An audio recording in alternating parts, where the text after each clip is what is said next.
রাষ্ট্রীয় সন্ত্রাস মুখ্যমন্ত্রী নিজে যে সন্ত্রাস করছে তার বিরুদ্ধে এবং পুলিশ নিয়ে যে সন্ত্রাস হচ্ছে তার বিরুদ্ধে আজকে আমাদের এই অবস্থা। গত 29শে মে আমরা চিঠি দিয়েছিলাম যে আমরা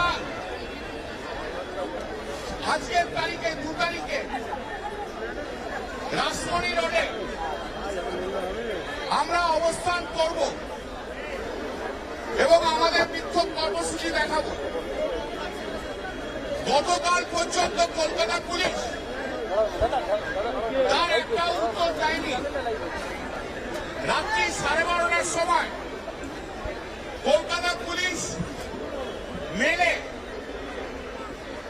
জানিয়েছে যে আপনারা যদি ওয়াই চ্যানেলে এসে বসতে চান তারা আপনাদের বসতে দেব এবং সমস্ত পারমিশন নিয়ে আসতে হবে।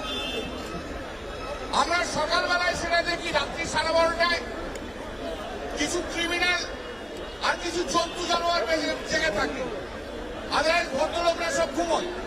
তো ক্রিমিনালরা জেগেছিল, ক্রিমিনালের ইনস্ট্রাকশনে পুলিশও ইনস্ট্রাকশন দিয়েছে। তো তাই জন্য আজ সকালবেলায় আমরা দেখে আমরা সঙ্গে সঙ্গে উত্তর দিই যে এটা অত্যন্ত দেরিতে জানানো হয় যে এটা সম্ভব নয়।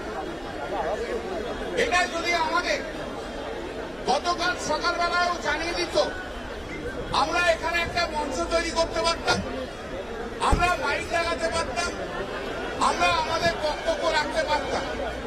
কিন্তু মুশকিল হচ্ছে কলকাতা পুলিশ এখন শুভেন্দু অধিকারীর চাকর বাকর হয়ে